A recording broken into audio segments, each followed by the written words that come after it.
50 Cent answers tough questions, part of TV critics event. After the TV industry unveils its new season schedule and series to advertisers in New York each May, 50 Cent answers tough questions, part of TV critics event. It takes the show on the road to a swank Southern California hotel ballroom to coax attention from television-centric news reporters and critics. The annual summer meeting of the Television Critics Association, with series screenings and more than 100 Q&A sessions held over the past 2 weeks with platoons of stars, producers, and executives, is akin to a crash course in the upcoming small screen fare. Here are highlights from the event held at the Beverly Hilton Hotel, famous as home to the Golden Globes ceremony but doing less glamorous duty as a makeshift conference room. Stars. Unscripted. Some actors get by very well on their own wits, even when faced with a room full of some 200 occasionally grumpy reporters and a dearth of unpredictable questions. Make that actress, in particular. As you're working with the kids, did it inspire you to write any new material? Was the query directed to Tiffany Haddish, host of that reality show Reboot, to Say the Darndest Things? Yes. And take my birth control, replied Haddish. Sitcom veteran Patricia Heaton, the middle, Everybody Loves Raymond, was charmingly self-deprecating about her role as a late-in-life medical intern on new Carol's second act. I kept saying to the producers, I don't think people will really believe I'm in my 52nd, right? Do I need to do gray in my hair? They are like, no. You don't need to do anything, said Heaton, after cheerfully pegging her age at 61. Tracee Ellis Ross, the producer of a Blackish prequel about her character, Val, and her unconventional parents, was asked what elements of Act's new mixed-ish reflect her own life. None, she replied. Not a single thing? Probed the questioner. I did not grow up on a commune, replied Ross. I have way more siblings than Val Johnson has. I am not a doctor. My mom is not a lawyer.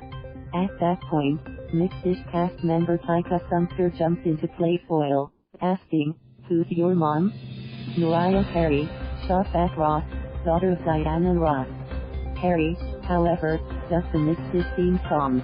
A priceless compliment FOR 50 Cent. There is no end to this.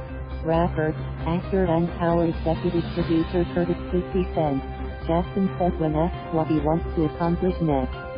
That inspired when reporters labeled him this generation's Quincy Jones, the legendary musician and producer. Jackson promptly stepped away from his fellow panelists and made a beeline toward the journalist.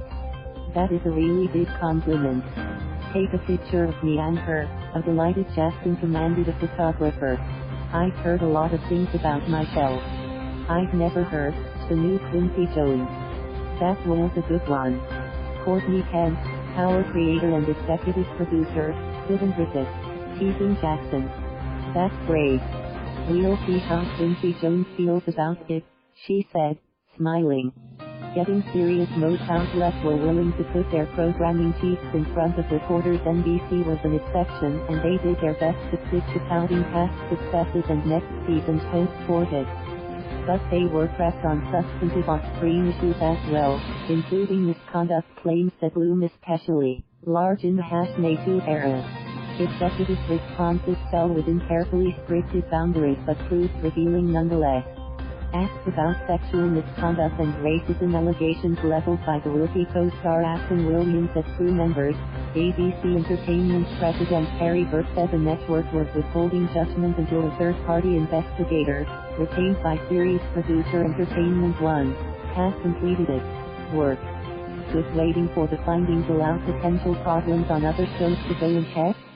Burke's answer was to reiterate that ABC doesn't produce the rookie, and to highlight a safeguard apparently already in place when the misconduct alleged by Williamson occurred.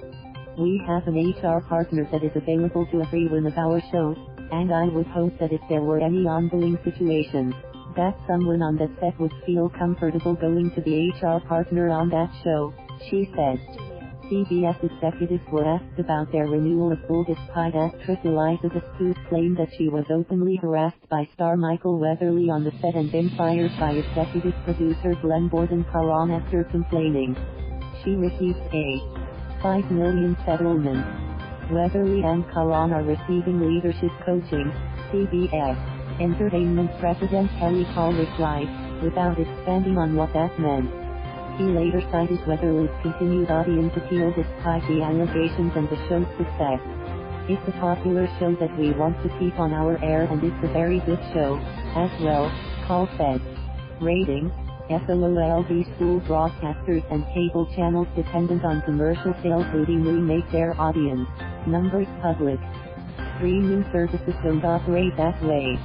Some selectively released viewership tallies, such as Netflix's impressive, if not independently verified, claim in July that 40 million people watched the season 3 opener of Stranger Things over 4 days. Amazon Studios head Jennifer Saul isn't following suit for her platform's series, including the Emmy-winning The Marvelous Mrs. Maisel. It wouldn't be germane to the business model, she said, with its focus on the roughly 100 million Amazon Prime customers. Viewers are not part of the company lexicon who get shows along with the joy of free shipping. Please note, on eligible items. We have a very unique business in the sense that our entire North Star is to entertain and delight Prime customers all over the world. We're not in the volume business.